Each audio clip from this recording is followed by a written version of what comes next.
유재경 주 미얀마 대사가 특검 조사에서 최순실 씨의 추천으로 대사가 된 사실을 인정했습니다. 이와 관련된 대통령의 말을 좀 정리해 보겠습니다.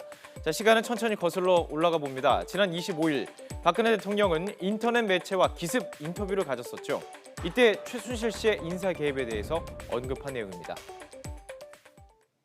그다음에 인사 문제인데 인사를 할 적에는 이제 가능한 한 하여튼 많은 청거를 받아서 거기서 최고로 그 일을 잘할 인사를 당연히 찾게 되잖아요. 그러면 이제 정식 공식 라인에서 오는 것도 있고 또 이제 그런 수요가 많이 있을 때는 또 다른 사람도 얼마든지 추천은 할 수 있어요.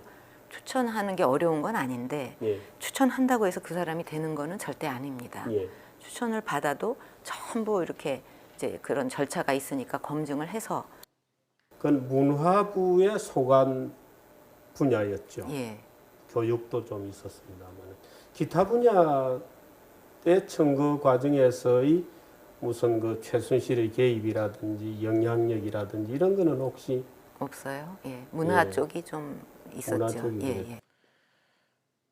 최순실의 인사 개입은 문화 쪽에만 조금 있었다라는 인터뷰 내용입니다. 이미 검찰 조사에서 인사 개입이 드러난 문화계만 인정을 했는데요. 이 대담 이후 특검의 조사에서 대사 임명에도 개입한 사실이 드러난 것입니다. 다음은 시기에 대한 부분입니다. 지난 1차 대국민 사과 내용 들어보시죠. 취임 후에도 일정 기간 동안은 일부 자료들에 대해 의견을 들은 적도 있으나 청와대의 보좌 체계가 완비된 이후에는 그만두었습니다. 청와대 보좌 체계가 완비된 후 최순실 씨의 도움을 그만받았다는 내용입니다. 그런데 유재경 대사가 지난해 5월에 미얀마 대사로 임명됩니다. 최순실 사태가 터지기 불과 한 5개월 전까지도 최 씨와 연관성이 입증이 된 것입니다.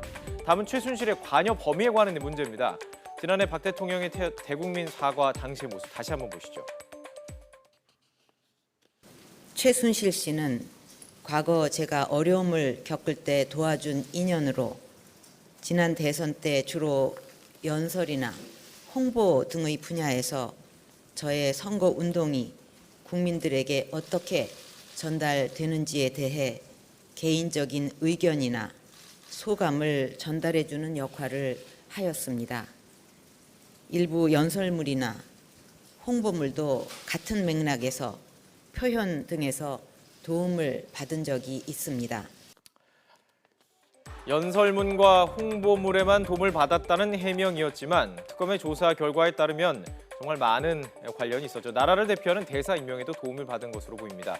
그렇다면 민간인이 이렇게 대사 등 국가를 대표하는 지위를 가진 자리를 추천할 수 있는 것일까요?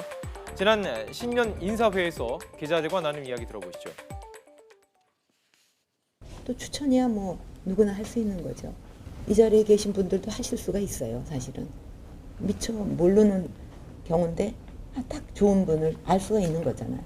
그럼 누구나 추천은 할 수가 있어요.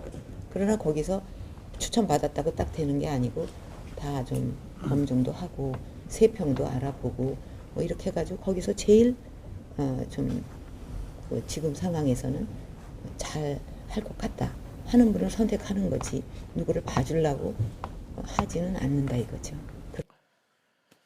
그런데 좀 살펴보겠습니다. 최순실이 추천한 외교 경력이 전혀 없는 유재경 미얀마 대사, 또 최순실 씨의 측근이었던 차은택 씨의 외삼촌 김상률 전 교육문화수석, 차 씨의 대학 은사인 김종덕 전 문화체육관광부 장관. 추천과 임명은 사실상 거리가 먼 이야기입니다. 특검의 수사가 인사 개입으로 확대되고 있는 만큼 그 결과에 따라 파장은 더욱 커질 것으로 보입니다.